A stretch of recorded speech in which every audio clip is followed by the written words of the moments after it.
Hi, I'm Chris Cooper. Welcome to the Family Plot, Gardening in the Mid-South. Thanks for joining us.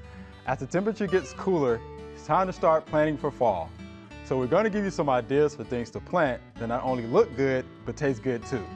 And Bob Lanier Farm Park opened in Germantown to demonstrate, promote, and educate visitors on sustainable gardening practices, healthy lifestyles, and more. We'll find out more about Bob Lanier Park coming up on the Family Plot, Gardening in the Mid-South. So stay with us. This is a production of WKNO Memphis.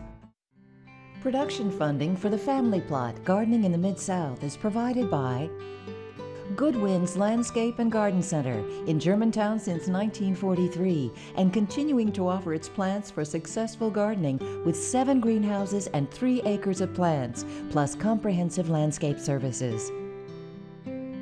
International Paper Foundation, the WKNO Production Fund, the WKNO Endowment Fund, and by viewers like you. Thank you.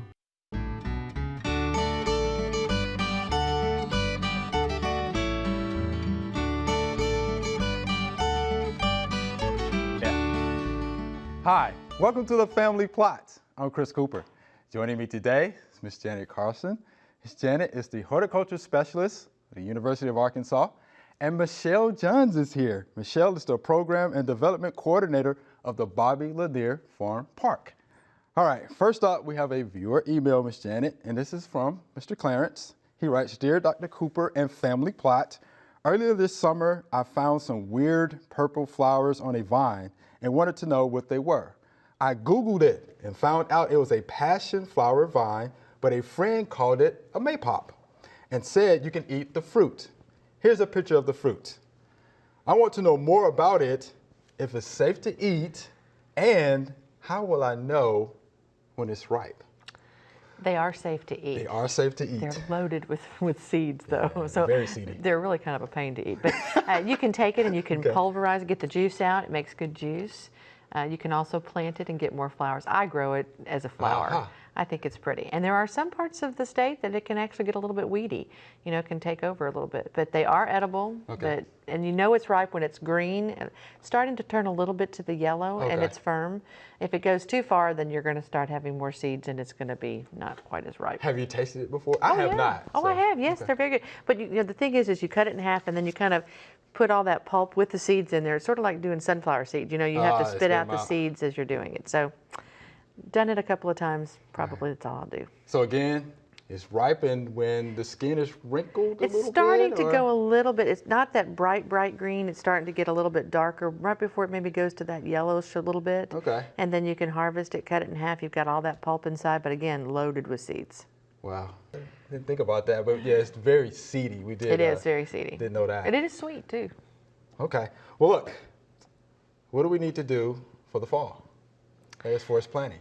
Well, you know, there's so much to plant. And I think, you know, we have so many things, so many options with color and flowers. But, you know, the big passion right now is edible gardening. You know, everybody is planting vegetables. Community gardens are way up. And so why not think about adding fall and winter color with edible ornamentals? Instead of planting ornamental kale and ornamental cabbage, plant edible kale and edible cabbage. You get double duty. It still is attractive, and then you can harvest and eat it. When can you plant it, though? When is a good time to set it out?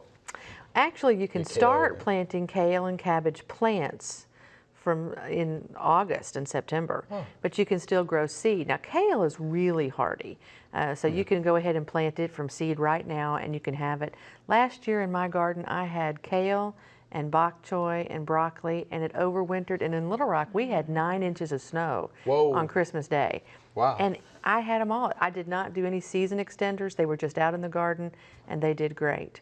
So remember, though, if you're doing things like cabbage or broccoli, which are really long season, you need to start with transplants, not with seed. Okay. Now, let me ask you about this. Soil prep, because I know somebody's thinking about that. So. Well, just like when you're growing any plant, make sure the drainage is good. And remember, winter drainage is often more critical than summer drainage because the plants aren't as actively growing. It's not as hot, so they're not losing as much water to evaporation. And we tend to get more precipitation in the winter. Yes, we do. So winter drainage is critical. Have some organic matter. Get the plants growing. Mulch them. and then fertilize on a warm day even throughout the winter months. Okay. Let me ask you about mulch. What kind of mulch do you like, or what do you recommend most of the time? I like organic mulch. I Okay. like to stick with a brown or a black mulch if possible. I do not use cypress mulch anymore, and I used to, but the demand has grown so Yes. much that they're now grinding up huge trees just for mulch. I No. don't think that's environmentally friendly. So one of the things I used this year that I'm thrilled with, and I don't know how easily it is to find everywhere, rice hulls. Ah, I bought a bale of rice hulls and used those. It was lightweight to put out, and they've stayed all season long. And the key with mulch now, and I see this all over the country, avoid the volcano mulch. You know, we That's just right. want a 2 to 3 inch layer. that's right. The old volcano mulch, huh? We don't need that much. Yeah, like the plant of trees exploding out of the mulch or That's something. right. That's a bad practice. Rice hulls. I love rice hulls. And I'll tell you the How other about thing I that? do is I lay newspaper down before I Okay. put the mulch down. And in my flower beds, I actually put down cardboard sometimes. Okay. And that little layer, and then you don't have to use as much mulch Mm-hmm. because you put it on top of it, but that extra little layer of protection really does help to keep the weeds out. And it's porous. Don't use plastic. Don't use plastic. There you have it. Boy, look at all this good information. Michelle, you look good. Now, what about insects? A lot of the things you named, do they have insect Well, and problems? remember, a The fall kale? vegetable garden has way more pests than a early spring garden. And that's because the insects and diseases have built up. So Right. as we head into fall, we do have to worry about the same things that are problems in the vegetable gardens, the cabbage loopers, and they will be out there. So monitor your garden. I always tell people walk the garden daily. Yes. You know, the colder Yes. it gets, Yes. the less insect problems we have. But September typically is not a cold month in Tennessee, so we need to make sure that we're paying attention. And water is still critical too. Right. What are some of the ways that we can actually control those insects if they're out there, though? Some safe ways. Well, I think the key is to identify the proper insect or the disease. And you know, sometimes they mimic each other. And then there are organic controls. But if you've got things like cabbage loopers, if you've got a few, you know, hand pick and destroy them. But Yeah. if you can catch them while they're little, BT, which is Yes. Bacillus thuringiensis, works very well. But I think a lot of gardeners go out and they buy it and they dump it on the insect, and they Yeah, don't. they do. They wonder why it doesn't die. You know, the insect has to ingest it, and then it acts as a stomach poison. So it's not an instant kill. So I think, you know, doing some trapping, doing some monitoring, but, you know, if you are using pheromone traps to identify pest problems, don't put it right next to your prized plant. Move it a little bit away to attract them a little bit further away Makes from your sense. plants. Makes sense. Do you like the insecticidal soaps? for I think they aphids and work things great like for that? soft-bodied Okay. insects like aphids, lace bugs, bugs. things like that. But when you've got beetles and, you know, squash bugs and things like that can really build up, and late in the season they can be tough. Grasshoppers can be tough, you know, so bait stations for those might work well too. I didn't realize grasshoppers could cause a problem like that. Oh, Or eating grasshoppers, holes in it's like the leaves. I plague of didn't the know that. locust. You know, they can Yeah. cut when they hit, woo, they hit. Okay. Now, what about some other durable ornamental edibles? that are Swiss out there? chard. Have you grown Swiss chard? I have not. It's pretty though, but I have not grown Well, it for even the myself. regular Swiss chard is pretty, but Bright Lights is a variety that has Lights. the petiole, which is the stem, can be bright yellow or orange or red that. or white. I still have some in my garden now that I planted last fall. It oversummered even. And so that's a great nutritious edible. Herbs, let's not overlook herbs. Rosemary is one of the most drought tolerant Yes. shrubs, and you can use it, and it blooms in the winter. So you've got thyme, which is evergreen that will stay out there. Sage, when you're doing the sages, there's the gray leaf sage, but there's also the tricolor sage. Right. So there's a lot of choices, I think, that people overlook. Okay. Now, since we're talking about the herbs, do you prepare your soils the same way for your herbs? Think about whether you're growing an annual or a perennial. Okay. You know, annuals, we're not going to have to worry quite as much because it's going to just be there one season.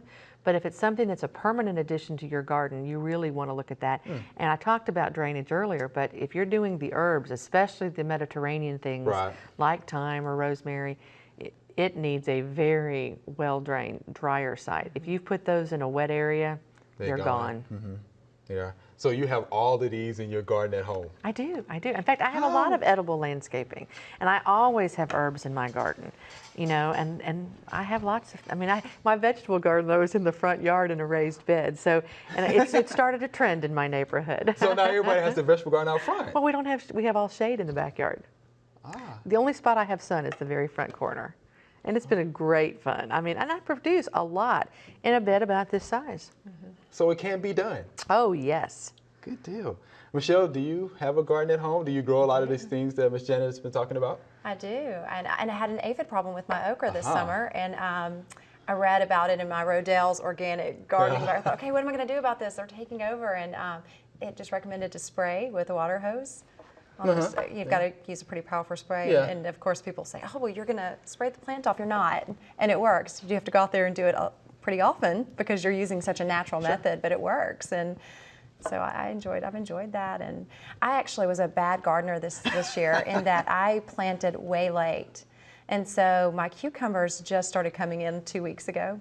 It's kind of fun because we have such a long, warm season in this area of the country that you can get away with it. That's right. So I have so much cucumber and eggplant that's just starting to come in, and so it's kind of been fun for me just to see that I could get away with being a little behind and still have a very bountiful garden. All right, well, sounds good. I like this whole vegetable gardens in the front yard. I don't know if it'll start a trend in my neighborhood, but I actually like that, Miss Janet. Thanks for that information. There are a number of gardening events going on in the next couple of weeks. Here are just a few that might interest you.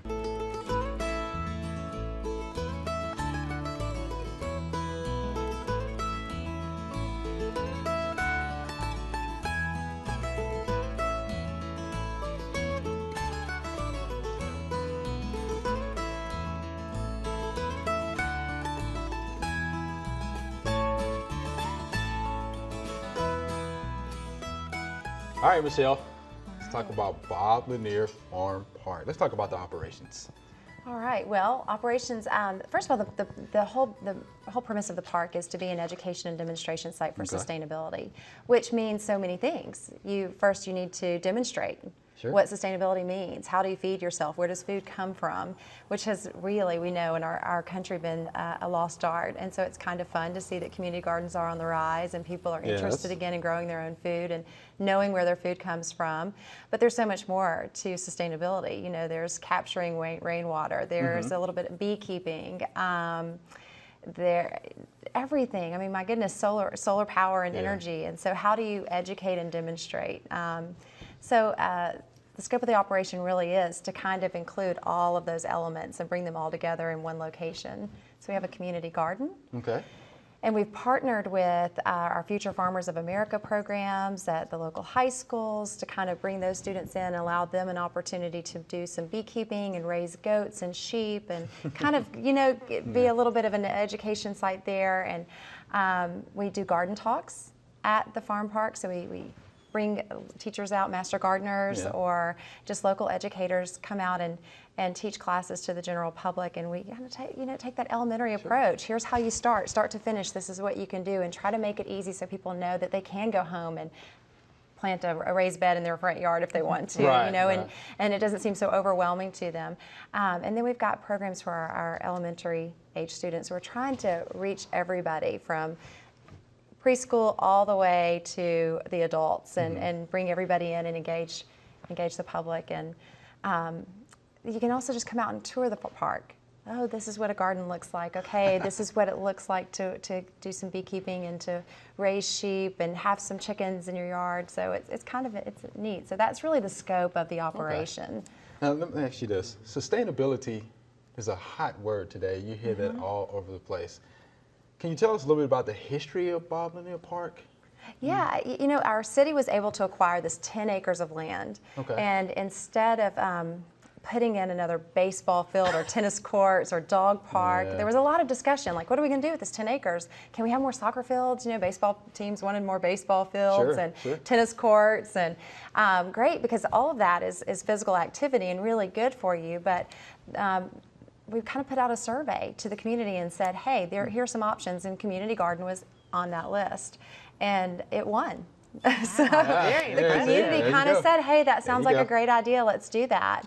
So the city said, okay, that's great, we'll be an education and demonstration site for sustainability, and we've got 10 acres of land, but we have 40,000 residents, and not all 40,000 want to raise their own food or be a part of that. They just don't have time to. So one element of what we're doing is the community garden. We have about 60 members. People come out and work a 2-hour shift each week, and they take home a basket of harvest. And I always tell people, you'll be amazed at how many people one eggplant can feed, or one squash or two squash. You don't have to cook 5 and make a casserole and have it all week when you can just cook a little bit Right. to make a small dish. So we've got that element to serve the needs of people that want to come out and actually get in the dirt, and maybe they have too much shade in their yard, or they just don't have enough room to garden at home. But then there are people that just want to come and maybe buy or look and see how something is done, but they can't really participate. Just so we're trying to offer that to the public. When again, like I said, there's 10 acres there. We have 40,000 residents that we need to serve the needs of. So what does it mean to be an education and demonstration site to everyone and make this public facility something that everyone can use? So that's kind of the history of it is that we were able to engage the public and ask them what we could do with this land, and the public said, this is what we want. I think that's a good deal. deal. So now we're like, okay, here's how do we, engaging all the other facets that I talked about earlier, the FFA programs and the programming that I guess we'll talk about in a little bit too, a little bit more, is how we engage everyone in the public and make this a meaningful site for everyone. And you're right when you say sustainability is a hot word. Yeah, it's a hot word these days. I call it a bingo buzzword. That's what I call these words that we come up with throughout life. But it's so fitting. Someone said to me recently in an organization, we need to come up with something other than sustainable. And I said, you know what? It's just the right word. When you talk about the word sustainability, it means building something that has longevity, that can carry on throughout the future and can be meaningful for future generations. Okay. It's the right word. So. And I think all gardeners should be sustainable. That's right. And they've always should have been sustainable. That's right. So. You see the passion? I know. I like that. I like that. So you have any upcoming events that we need to know about that's happening out at the Watlanier Park? We do. Thank you for asking. So I'm going to talk, take us through it all. Okay, we have garden talks for adults, and we have organic pest management, what's on your plate. We've partnered with Methodist Hospitals. Methodist Le Bonheur is one of our partners. They actually sponsor all of our educational programming. So they're doing some nutritional talks from the What's on Your Plate series, building a sustainable food system, and backyard beekeeping for beginners. Those are our adult classes, and they're garden talks, and they happen from 11:30 a.m. to noon, 12:30, and we ask people to just bring a brown bag lunch and join us for that hour. We have our own program called a Discovery Friday and Young Farmers. This is Discovery Fridays for preschool children, ages 3 to 5, young farmers, ages 6 to 12. And these programs happen either Thursday mornings, we kind of try to cater to the homeschool group, and Thursday afternoons for after school. And you can be a part of our Young Farmer group. And Discovery Friday, we have the same program for each group. We just modify it for our preschoolers. So we do everything from pollination party, that's our first event, our second event, September 19th, and then we go into bugs in the garden. We're going to talk about praying mantises, and we'll have a great praying mantis release. And in the summer we did a ladybug release, which was a lot of fun for the kids. So then we'll talk again about the dirt on dirt. Why does soil matter? What's going on in your dirt, and how it's a living, breathing entity as much as your body is. And then we've got a scarecrow contest that you need to hurry up and register for because the deadline is September 19th, and our Harvest Day Festival October 27th for the general public, which should be a lot of fun. Hay maze, hay rides, pumpkin patch, and a kiddie pedal tractor pull competition. Oh, good. So. That's a lot of events. Now, please tell me there's a website where people can find this information. There is. It's www.thefarmpark.org. Okay. Or www.farmparkmarket.org for our farmers market, which is a Thursday afternoon market. And one more thing, we have a concert October 5th. This is kind of a fundraiser because we talked about self-sustaining, and we've got to make the facilities here self-sustaining. So we have to raise a little money to get some of the things that we want to get done. And we have our Memphis voice contestants doing a concert for us: Patrick Dodd, Grace Eskew, and Warren Stone. So check that out too on the website. Cool, you're doing it all. That's some good information, Michelle. All right. So, y'all ready for the Q&A session? Yes. And Michelle, you can jump in there with us if you want to, okay? Come on, don't be scared. I will, jump in there with us. sure. All right, here's the first question, Miss Janet. I saw this big red ant running across my lawn the other day. What was that? I would guess a velvet ant. a And you know, but the velvet thing is people think that a big ant is a fire ant. They'll go, I think I have fire ants. Fire ants are little bitty ants, and they have a big bite. But the velvet ants look terrible, but they have a good bite too. Yeah, the female. Yes, you need to watch out. But they are very velvety and red. They actually look pretty good. They do. They're pretty. They're big. The female is wingless. The males have the wing. They're not aggressive though. Unless you get right on them. Unless you get right on them. So it's not a bad thing. And you know what? Some people call them cow killers. Have you heard that? No. They're called cow killers.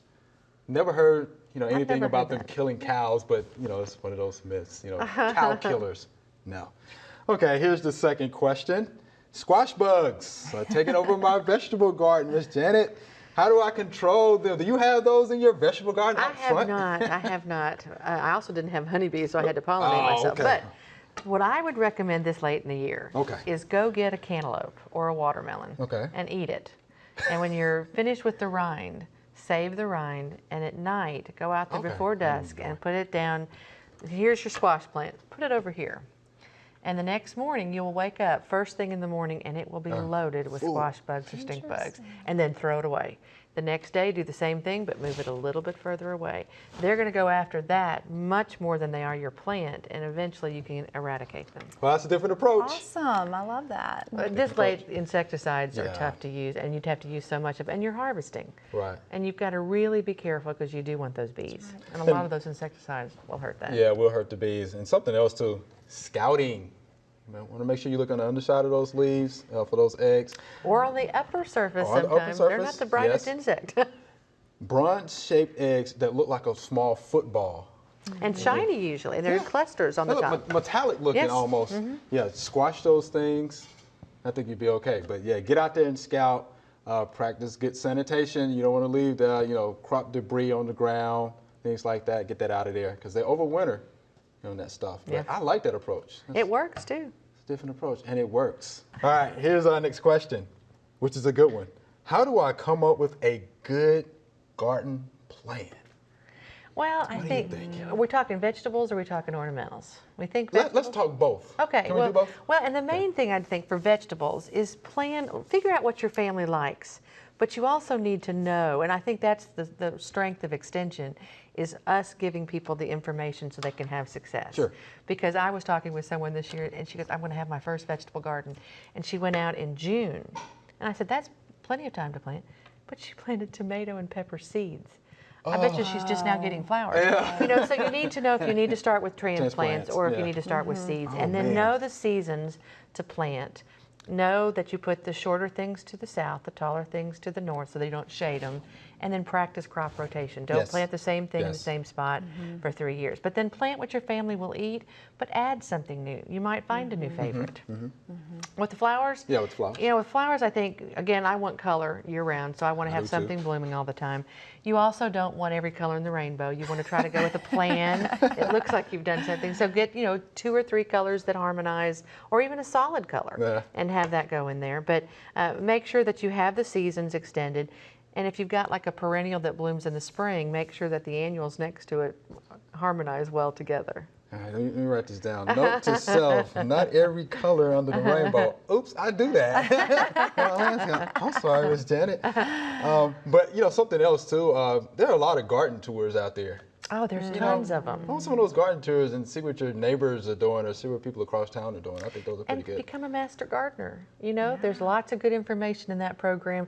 Now, if you sit the program, will it make you a landscape designer? No. No. But it will Glad you give said you that. some information and, just start playing with things. You're not a true gardener if you've never lost a plant. That's right. So experiment. You're so right. I'm going to say this too. If you're thinking about being a master gardener, don't do like I did and wait 10 years to do it because you can learn so much along the way. Right. You don't have to know it all to say I want to become a master gardener, Sure. but you have to be willing to participate, volunteer some, and Exactly. and be a part of the community. So Sure. do it now.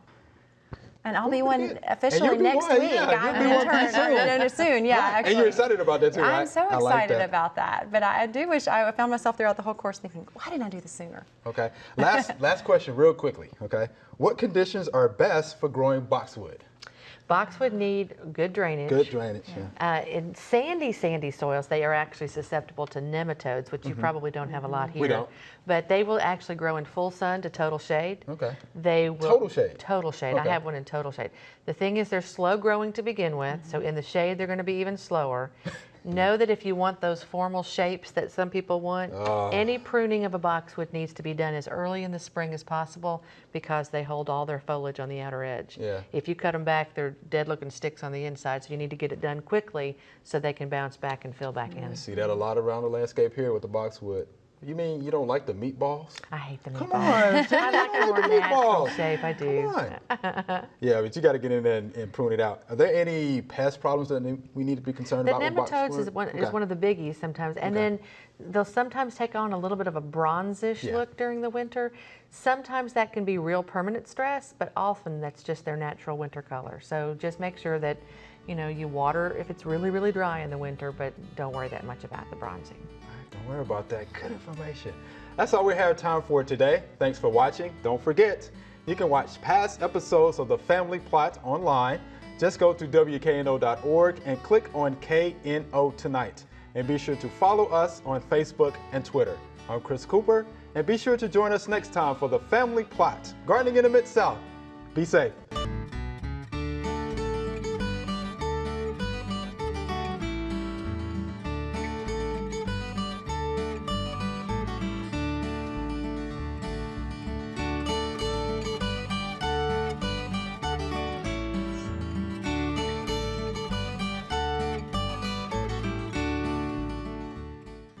Production funding for The Family Plot, Gardening in the Mid-South is provided by Good Winds Landscape and Garden Center in Germantown since 1943 and continuing to offer its plants for successful gardening with 7 greenhouses and 3 acres of plants, plus comprehensive landscape services. International Paper Foundation, the WKNO Production Fund, the WKNO Endowment Fund, and by viewers like you.